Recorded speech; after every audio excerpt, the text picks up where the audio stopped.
अस्सलामुअलैकुम, welcome to my channel. उम्मीद करती हूँ आप सब खैरियत से होंगे। मैं भी बिल्कुल खैरियत से हूँ। आज फिर हाजिर हूँ न्यू रेसिपी के साथ। आज मैं आप लोगों के साथ शेयर कर रही हूँ कि मटन भुना गोश्त आप अपने घर पे किस तरह से बना सकते हैं। बहुत ही मज़ेदार सी ये रेसिपी है। मटन भुना गोश्त आपने अपने घर पे बनाना है और इससे बहुत ज़्यादा लुत्फ़अंदोज़ होना है। चलिए हमें स्टार्ट करते हैं अपनी रेसिपी को। मटन भुना गोश्त बनाने के लिए हमें जिन इंग्रेडिएंट्स की ज़रूरत है, मैंने मटन लिया है 1 किलो। आप देख सकते हैं इसमें फैट्स भी हैं और गोश्त भी है। 5 मीडियम साइज़ के प्याज लिए जिन्हें स्लाइसेस में कट कर लिया है। अब हम आते हैं अपने ड्राई मसाले की तरफ।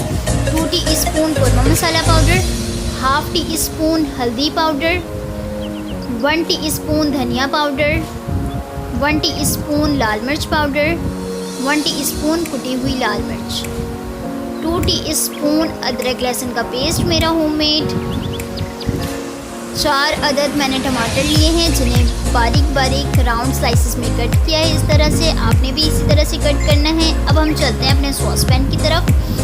मैंने एक सॉस पैन लिया है, उसमें 1 कप ऑयल शामिल किया है। ऑयल शामिल करने के बाद ऑयल के गर्म होने पे हम इसमें शामिल कर रहे हैं 5 मीडियम साइज़ के प्याज स्लाइसेस में कटे हुए और 1½ टीस्पून मैंने इसमें सॉल्ट शामिल किया है।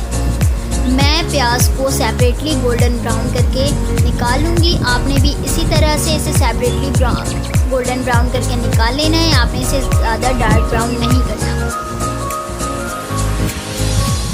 ये देखिए जनाब, ये इस तरह से हो चुके हैं गोल्डन ब्राउन, तो मैंने निकाल लिए है। और फिर मैंने इसमें शामिल किया है मटन गोश्त। आपने इसी तरह से फ्राई करना है, ज़्यादा डार्क नहीं करना। आपने मटन गोश्त को अच्छी तरह से ऑयल में फ्राई करना है क्योंकि इसमें स्मेल रहती है। आपने इसकी स्मेल को पहले ख़त्म करना है। अब आप इसे ढक दें 5 मिनट के लिए।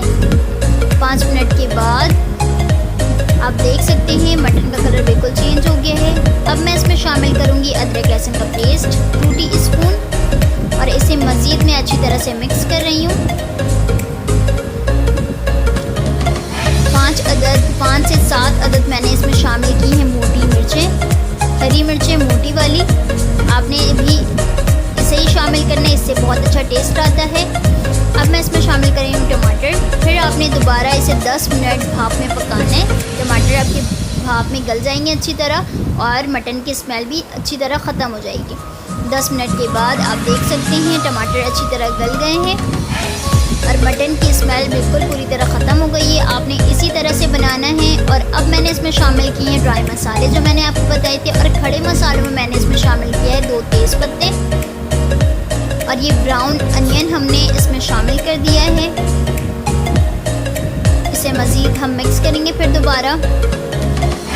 और अब हम इसमें ऐड करेंगे 2 ग्लास ऑफ वाटर। आपने 2 ग्लास पानी इसमें शामिल करना है। और अब हम इसे पकाएंगे 1 घंटे अच्छी तरह से। मीडियम फ्लेम पे आपने इसे गलाना है, बिल्कुल धीमी आंच में आपने इसे गलाना है। बहुत ही ज़बरदस्त सा टेस्ट आएगा। ये मैं आपको सॉस पैन में बता रही हूँ। 1 घंटे के बाद आप देख सकते हैं भुना गोश्त रेडी है। मैंने इसके ऊपर से शामिल किया है ½ टीस्पून गरम मसाला पाउडर। ये बिल्कुल रेडी है। बिल्कुल धीमे आंच में मैंने इसे पकाया है। ऑयल इसका अच्छी तरह ऊपर आ गया है, आप देख सकते हैं। आपने भी धीमे आंच में पकाना है। और अब मैंने इसमें शामिल किए 3 टीस्पून चॉप्ड हरी धनिया। आपने भी हरा धनिया चॉप्ड करके अच्छी तरह इसमें शामिल करना है। और ये बिल्कुल रेडी है। अब हम इसे सर्व करते हैं। मैंने इसे 10 मिनट के बाद सर्व किया है। आप देख सकते हैं इसका कलर।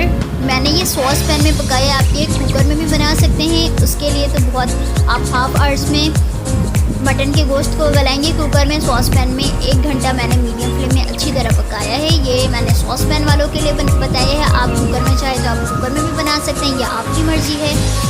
उम्मीद करती हूँ ये रेसिपी पसंद आएगी आपको और आप इसे ज़रूर ट्राई कीजिएगा। अपने रिलेटिव्स के लिए बनाएं, अपने घर वालों के लिए बनाएं और इसे सर्व करें पराठे के साथ, चपाती के साथ और नान के साथ। चलें, अपने ख्याल रखें। अल्लाह हाफ़िज़।